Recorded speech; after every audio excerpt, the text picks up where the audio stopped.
क्यों बे हरामखोर, बंगड़ी चोर, सबको गालियां बकता है, अपनी जात दिखाता है, यूट्यूबरों को फोन कर करके गालियां बकता है, फिर अपनी सो कॉल्ड वाइफ के पास रिकॉर्डिंग भेज कर तू सारी यूट्यूबर बहनों को गालियां बक रहा है। सब एफबीआई हो गई, तू सच्चा हो गया, तेरी वो बीबी सच्ची हो गई।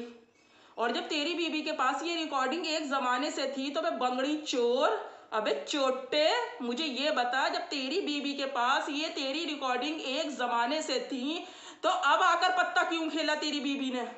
इसलिए पत्ता खेला ना तेरी बीबी ने कि सम्मू सिस्टर ने कह दिया है कि भाई शीलाबाई तेरी रिकॉर्डिंग में आज डालूंगी जरूर अपने चैनल पे। किस कदर बदतमीज जाहिल इंसान है कि तू बंगड़ियां चुरा चुरा कर अपने ही घर में चोरी कर करके भागता है, फिर तू और यूट्यूबर बहनों को गाली गलौज करता है। कितना बज़्ज़ात इंसान है तू। अस्सलाम वालेकुम वरहमतुल्लाहि वबरकातुहू। मैं हूं आपकी मेज़बान नाजिश खान और आप देख रहे हैं आपका अपना चैनल नून रिएक्शन ब्लॉग। जैसे कि आपने आज शीलाबाई का ब्लॉग देखा है, उस ब्लॉग में हमारी शीलाबाई ने कहा है, एक बात मैं अपनी पब्लिक से यहाँ पर ये कहना चाहती हूँ कि जब इंसान तकलीफ में होता है तो उसका फेस खुद ही पुकार जाता है कि फला इंसान तकलीफ में है, क्योंकि खुशी के जज्बात इंसान के फेस पर अलग होते हैं और परेशानी के जज्बात इंसान के फेस पर अलग होते हैं। फिर खाला, अगर लोगों को हमदर्दी करनी होगी तो आप ना भी जताएंगी कि इस रिकॉर्डिंग को सुनकर मेरी आंखों में आंसू आ गए और देखो मेरी आंखों में पानी आ गया, मैं इतनी तकलीफ में हूँ, तो खाला तब भी लोग समझ ही जाएंगे। और आपके तो चाहने वाले इतने हैं कि वो आपको जो है दिलासा दे ही देंगे। और ऐसे टाइम पर खाला आपके दो सपूत, जिन सपूतों का आप नाम बरी करती हो, वो सपूत कहाँ हैं? बताएं खाला, कहाँ पर हैं आपके वो सपूत? और रिकॉर्डिंग बेशक आपने सुनाई, पर खाला इस रिकॉर्डिंग की जो पूरी रिकॉर्डिंग है वो मेरे पास मौजूदा है कि उस बंगड़ी चोर ने क्या बोला और आपने उस बंगड़ी चोर को रिप्लाई करके फिर क्या किया। खाला अब बताएं आप कि आप वो रिकॉर्डिंग खुद पूरी डाल लेंगे या फिर वो रिकॉर्डिंग मैं अपने चैनल पर डालूं? बताएं खाला, कुछ तो बताएं। जो आपने मैसेज किए थे, जो मैसेज में इसने बंगड़ी चोर ने आपको मैसेज किए थे, फिर जो आपने रिप्लाई दिया था खाला, वो भी मेरे पास हैं। आज आपको इस बंगड़ी चोर में कमियां नजर आ रही हैं, आज इस बंगड़ी चोर के नाम रख रही हो, कल आप भी तो इस बंगड़ी चोर के साथ और यूट्यूबर मेरी बहनों का मुस्तमीज सबका निकाह पढ़वाया करती थी। तब आपको ये पता ना चला कि मैं तो इसे 3 महीने में ही समझ गई थी। फिर 3 महीने में समझने के बाद में कैसे क्यों कर पराई औरतों का निकाह इस बंगड़ी चोर के साथ करवाऊं? अब आप इस बात को कह रही हो, अब आप पब्लिक के साथ फिर संपत्ति हासिल कर रही हो। और ये जो इस रिकॉर्डिंग में बोल रहा है ना, मैंने किसी से नहीं कहा कि तेरा बेटा और तेरे नाजायज संबंध हैं। इसकी वो रिकॉर्डिंग भी मेरे पास है। ये कह रहा था कि इसने 15 दिसंबर की रात आपको और आपके बेटे मोगली को एक साथ गलत तरीके से देखा और इसकी वो रिकॉर्डिंग भी मेरे पास है। जब आप कहेंगी मैं तब अपने चैनल पर चला दूंगी, मुझे डर नहीं है, मैं किसी का दिया नहीं खाती हूँ। और इसने जो, अब एक बात यहाँ पर क्लियर कर दूं, ये जो आपको इसने ये मैसेज करे, ये बातें बताई, तो खाला आपने इसको किस बात का लालच दिया था? क्योंकि ये तो लालची है आपके कहने के अकॉर्डिंग। ये तो अगर रेहाना के बॉस के बीच में भी बोलता तो इसे एक पैकेट दिया जाता, पैकेट दिया होगा रेहाना खान ने। सच अपनी जबान से ही खुलता है आंटी, तो आपने इसको कितने पैकेट दिए थे? ये सब जानने के लिए, ये सब बातें करने के लिए आपने कौन सा लालच दिया था? खाला आप कहती हैं ना सच सर चढ़ के बोलता है, बेशक देख लीजिए आज वाकई सच सर चढ़ के बोल रहा है। और इसके केले में और इसके चीकू में इतना दम हो गया कि एक तो ये सारी यूट्यूबर मेरी बहनों को गाली देगा, फिर ये अपने चीकू को और अपने केले को तोड़ने की बात करेगा। जाहिल बदतमीज ये आदमी। क्या किसी भी यूट्यूबर बहन ने इससे कहा था कि तू हमें मैसेज कर, तू अपनी बीबी की पर्सनल बातें हमें बता? कोई इसके घर इसको इनवाइट करने के लिए गया था? नहीं गया था। ये भी मैं यहाँ पर क्लियर कर दूं, बल्कि ये लोगों के पास चल चल कर खुद आता था। मैंने आपसे पहले भी कहा था कि जिस हदीस की आप दुहाई देती हो मत दिया करो। क्यों? क्योंकि इसका कहना है आपको हदीस के बारे में कोई नॉलेज नहीं है, आप कुरान पढ़ी नहीं हो। जब इसका निकाह नहीं हुआ था आपके साथ तो आप नमाज भी नहीं पढ़ती थी, आप जानती भी नहीं थी कि नमाज कुरान क्या होता है, आप जानती भी नहीं थी कि एक वक्त की नमाज में कितनी सुन्नतें, कितने फर्ज, कितने नफिल होते हैं। आपको ये नहीं पता था कि ईशा की नमाज में बितर पढ़े जाते हैं। समझ गई आप मेरी बात को? और यहाँ यूट्यूब पे जितने भी लोग बैठे हैं ना, भी कोई नहीं बोल रहा है, सबके पास इसके अगेंस्ट सबूत हैं, सबके पास। और इतनी प्यार से कह रहा था कि मैंने इमरान को सेंड कर दी, इमरान ने उस मरियम को सेंड कर दी। अरे उसी अंदाज में बताता ना जिस अंदाज में तूने मुझे बताया था, उसी अंदाज में बात करता, उसी अंदाज में बताता। सारे यूट्यूबरों को तू एक ही खाने में रख रहा है, मतलब अगर यूट्यूब पे आ गए तो सारे गलत हैं, सारी औरतें गलत हैं। बीवी कहती है सबके खानदान गलत हैं, आदमी कहता है ये औरतें ऐसी हैं। जरा मिल तो सही जरा पब्लिक के सामने। तेरी इज्जत का कोई जनाजा उतारे नहीं उतारे, पर तेरी वो खैर अफजाई करूंगी मैं, तेरी वो खैर अफजाई करूंगी कि तू याद रखेगा। आ गई तेरी बात बराबर समझ में। और देख, जिस पुलिस स्टेशन में तुझे केस फाइल करना हो कर दे, मेरी खुली छूट है तुझे।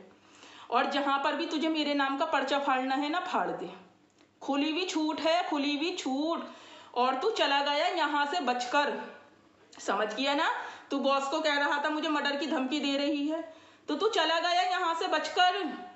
वरना तुझसे अगर मेरे दिमाग में बैठ जाती ना, वहीं पर ही तुझसे 2-4 सवाल करने तो मैं हर हालत में पहुंच जाती वहां पर।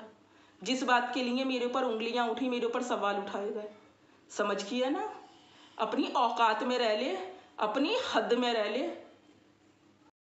और हाँ, जैसे वो अपनी ऑडियो में ये कह रहा है कि जब तेरा दिल आए, जब तेरा दिल चाहे तो तू मेरे पास चली आना, तो उसने इनसे ये कहा था कि जब तू अपना नाम लेकर, कि जब तू वो पूरी तरह से अपना सन नेम चेंज कर दे और तू तब मेरी जिंदगी में चली आना वापस, मैं तुझे रख लूंगा और तू यहीं मेरे घर पर आकर रहे। पर आपको भी अपना सन नेम चेंज करना मंजूर नहीं है। कौन सी ईमानदारी से निभाया आपने अपना रिश्ता, जरा बताएंगे आप मुझे। अगर आप ईमानदारी से निभाती और निकाह को सुन्नत समझती और ये सोचती कि वाकई शौहर का दर्जा बुलंद होता है, तो सबसे पहले आप अपने सरनेम के साथ अट्ठानी हटा देती। समझ गई।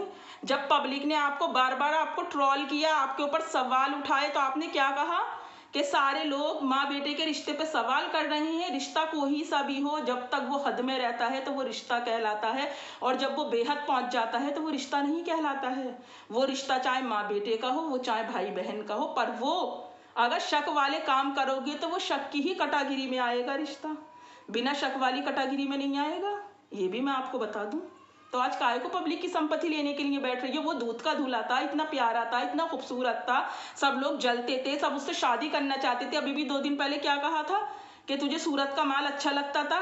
क्या कह रही थी टकली, तुझे सूरत का माल अच्छा लगता था, चल तुझे ही दे दिया। तो अब किस बात पे आंसू बहा रही हो अपने? अब ये आंसू बहाकर पब्लिक संपत्ति हासिल करना चाह रही हो। आज आप बैठकर कह रही हो कि मैं इतने ज्यादा फ्रस्ट्रेशन में हूँ। तो मैंने तो पहले भी अपनी वीडियो में कहा था कि आंटी, इतना सिंगार करने के लिए आपका दिल कैसे करता है? आप किसके नाम पर इतना सिंगार कर रही हो, जबकि एक तरफ डंका पीटती हो कि 3 महीने में इस बंगड़ी चोर की सारी सच्चाई मेरी आंखों के सामने आ गई थी। ठीक है, अगर दूध का धुला वो नहीं है ना, तो धुली आप भी नहीं हो। अब भी आपने एक तरफा रिकॉर्डिंग सुनाई है। आपने ये नहीं बताया कि आपने सम्मू सिस्टर को क्या कहा, आपने ये नहीं बताया कि मरियम आंटी के कितने पर्चे फटे, आपने ये नहीं बताया कि इमरान भाई के कितने पर्चे फटे।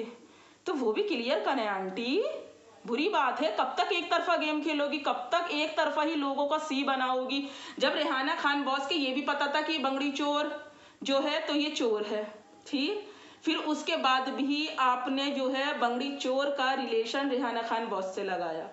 फिर उसके बाद आपने जो अपनी करतूतें थी वो सारे यूट्यूबरों के ऊपर आपने थोप दी। जब वो सारे यूट्यूबरों के ऊपर आपने करतूतें थोप दी, तो फिर आंटी किस बात के ऊपर इतने आंसू बहा रही हो? किस बात पर आखिर वजह क्या है? आपने रेहाना खान बॉस के बेटे को बता दिया रिहैब में है, पर इनका बेटा कहाँ पर है बड़ा वाला, ये नहीं बताया कि बेंगलोर अपनी वाइफ के साथ रह रहा है। 4 दिन वो इधर रहता है, 4 दिन वो उधर रहता है। ये भी तो क्लियर कर दो कि बेंगलोर में जब तुम्हारी बहू है, एक औरत अपनी जिंदगी में इतना स्ट्रगल कर रही है, बेवा होने के बाद अपने बच्चों को अकेला पाल रही है, फिर वो औरत के नाम पर इतना सब कुछ संपत्ति हासिल करने वाली, औरतों के लिए इतनी आवाज उठाने वाली, फिर वो मेरी आंटी एक अपनी बहू को घर में बहू होने का दर्जा क्यों नहीं दे रही? क्या वो किसी की बेटी नहीं? क्या वो एक औरत नहीं? क्या उसका इस घर पे, इनके घर पर कोई हक अधिकार नहीं? बताएं तो फिर आंटी, बताओ ना। और जल्द ही आपकी जो है नहीं, ये चमकीली खाला दादी बनने वाली हैं इंशाअल्लाह बहुत जल्द। कहाँ तक ये अपने झूठ छुपाएंगी, एक न एक दिन तो सब कुछ खुल के इनका सामने आना है। आज बैठकर रोती हो, आज बैठकर रोती हो, मत रोइए बिल्कुल। कल कोई भी रोया होगा, इसकी बंगड़ी चोर की बीवी भी रोई होगी। जब आपने इसके साथ निकाह किया था आपको पता था ऑलरेडी पहले से मैरिड है। जब अट्ठानी जी के साथ आप रही थी तब भी आपको पता था कि अट्ठानी जी मैरिड हैं। व्हाई रीजन, जरूरत क्या थी? एक शादीशुदा मर्द से आपको जो मकाम नहीं मिला था, आप समाज में लीगली उनकी वाइफ नहीं बन पाई, लिव इन में आप उनके साथ रहती रही, गैर महरम, एक गैर महरम को छीनने के बाद भी आपने अपनी जिंदगी से कोई नसीहत ना पकड़ी। तब भी आपने एक औरत को दुख देने के बाद दूसरी औरत के लिए नहीं सोचा। आपने ये नहीं सोचा कि जो मर्द अपनी पहली वाली बीवी का नहीं हो रिया वो मेरा हो जाएगा। तब तो बड़े पर्चे फाड़ती थी जब मरियम शेख से लड़ाई हुई थी कि भाई हमारी आपस की लड़ाई है, मैं आपा को कभी कुछ नहीं कहने को। फिर आज वो बंगड़ी चोर बोलता, उसकी 100 खराबियां सही, पर वो बंगड़ी चोर बोलता वो इसलिए नहीं बोल रहा क्योंकि उसे अपनी फैमिली का डर है कि कहीं आप उसकी फैमिली के अगेंस्ट केस ना कर दो। और ये मैं अब भी दावे के साथ कह रही हूँ, आप उससे 1 2 3 नहीं लेने की हो। 1 2 3 लेने का मतलब है 4 महीने इद्दत में बैठना। फिर 4 महीने इद्दत में बैठने के बाद ये 16 सिंगार, रूप बहार, फूलों की दुकान, गजरों की बहार, फिर ये रजिया सुल्तान वाले रोल कहाँ प्ले करेंगी? रेखा कहाँ आपको याद आएगी? वो झूठा है, बेशक झूठा है, पर आपने इस रिकॉर्डिंग का एक सिरा सुनाया है। कहो तो आंटी दूसरा मैं डाल दूं अपनी पब्लिक के सामने। और बंगड़ी चोर कान खोल के सुन ले मेरी बात, अगर तेरी जी में दम है, अगर तेरी जी में दम है, अगर तेरी जी में दम है तो तू मेरे खिलाफ केस फाइल कर। मैं सामने से तुझे ऑफर दे रही हूँ कि बंगड़ी चोटे, अगर तेरी जी में दम है तो सामने से आके मेरा केस फाइल कर, वरना तेरी बीबी तो कह ही रही है और तू कह ही रहा है मेरा केला उखेड़ लो, मेरा चीकू उखेड़ लो। ऐसा ना हो किसी दिन सुनसान गलियों में जा रिया हो और कोई पागल कुतिया इस पर झपट्टा मारे और लेके भाग जा, क्योंकि बंगड़ी चोर और चमकीली खाला पब्लिक सब जानती है। Is that clear? समझ गई आप? अल्लाह तेरा शुक्र है करोड़ों बार। जिन लोगों को आप उसकी बीवी बनाती थी, जिन लोगों के पास में रखेल रखेल के नारे लगते हैं, अच्छी बात नहीं है ये। आज सबके पर्चे फाड़ रही है। पर मैं यहाँ पर सम्मो सिस्टर से एक बात कहना चाहती हूँ, इसकी बातों में मत आना। अगर ये हमदर्द आपकी होती तो ये तब आपकी ऑडियो आपको जब भेजती जब एक ज़माने से ये सब कुछ चल रहा है। सम्मो सिस्टर आपका टारगेट ये शीला बाई है, इसी पर फोकस करे रहना आप। उस बंगड़ी चोर से तो हम सब मिलकर निपटेंगे। बहुत उड़ रहा है, बड़े सबको फोन कर करके गाली गलोच कर रहा है। तेरी वो गाली गलोच वाली वीडियो ऑडियो भी देख, जरूर डालूंगी, जरूर डालूंगी, तो सब्र कर ले। पसंद आए लाइक करो, नहीं पसंद आए डिसलाइक करो मेरी किसी बात से। अगर बंगड़ी चोर तकलीफ हुई हो तो अल्लाह के घर तक माफ़ी, क्योंकि पब्लिक सब जानती है। अल्लाह हाफिज़।